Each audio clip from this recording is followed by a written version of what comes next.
Bonjour à toutes et à tous. Alors aujourd'hui, on va résumer un petit peu les choses sur le chapitre sur les nombres entiers. Alors, qu'est-ce qu'on a? On a les entiers naturels et les entiers relatifs. Les entiers naturels sont tous les nombres que vous connaissez, 0, 1, 2, 3.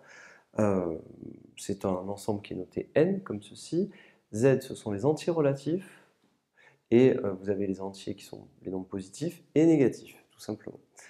Dans ce chapitre, on ne travaillera pas avec de nombres décimaux, on travaillera qu'avec des nombres entiers.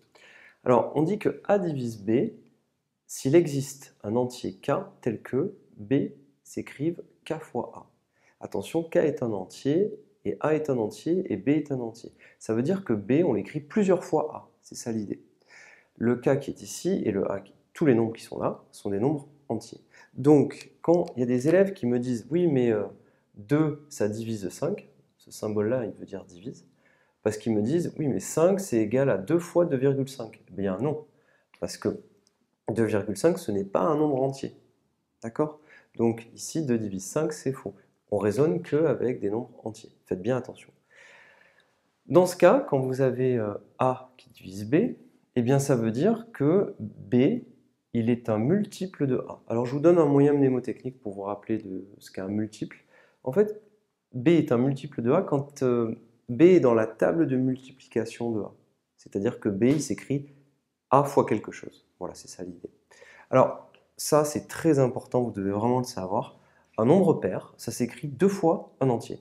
Et un nombre impair, ça s'écrit 2 fois un entier plus 1. Je vous donne un exemple. Quand vous prenez par exemple 4, 4, ça s'écrit 2 fois 2. Vous voyez, 2 fois un entier. Quand vous prenez 6, ça s'écrit 2 fois 3. 2 fois un entier. Et quand vous prenez 7, qui est impair, ça vous donne 2 fois 3 plus 1. 2 fois un entier et toujours plus 1. Un nombre impair, on peut toujours l'écrire 2 fois quelque chose plus 1, tout simplement. Donc ça, il faut vraiment, vraiment le savoir. Dans les exercices, on vous le dira toujours.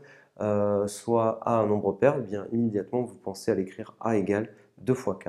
Et si B est un nombre impair, vous écrivez B égale 2 fois K plus 1. Attention, il ne faut pas forcément prendre le même K ici et ici. Là, par exemple, vous pourriez écrire K', d'accord, pour bien signifier que ce n'est pas le même, d'accord, mais c'est un entier. Alors, on va regarder maintenant juste quelques exemples pour commencer à comprendre, à manipuler les choses. On va regarder les diviseurs de 36. Alors, les diviseurs de 36, je vais l'écrire sous forme d'ensemble. L'ensemble des diviseurs de 36, je vais mettre des accolades, des points-virgules, et je vais lister tous les diviseurs de 36. Alors, déjà, comme diviseur évident, il y a 1 et 36, toujours. 1 et lui-même, forcément. On a 2, 3, 4, 6, 9, 12, 18, qui sont des diviseurs de 36. Alors, pourquoi est-ce que 1 est un diviseur de 36? Eh bien, il faut vraiment coller la définition, d'accord? C'est-à-dire que 36, d'accord, on l'écrit bien tout simplement une fois 36. Donc vous l'avez. Ça, c'est ma valeur K. Oui, ce K existe. On a, par exemple, 18 qui divise 36. Eh bien, il existe un entier K. Cet entier K, c'est 2. Et vous l'avez ici. K égale 2. 2 fois 18, 36, tout simplement.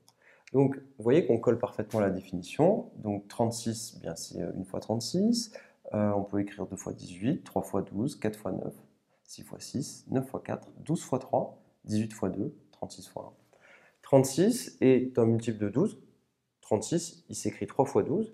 Vous voyez que 36, il est dans la table de multiplication de 12. Voilà. 3 divise 36, en effet, il existe un entier K tel que 36 s'écrive 3 fois un entier. Voilà. Ça colle exactement à la définition qui est là. On dira que 36 est aussi un multiple de 3. D'accord? Donc 36 c'est un multiple de 12, mais c'est aussi un multiple de 3. Voilà un petit peu comment il faut raisonner sur les diviseurs, les entiers, les multiples, juste pour commencer à maîtriser le vocabulaire dans cette vidéo. Je vous remercie et à tout de suite pour la suite.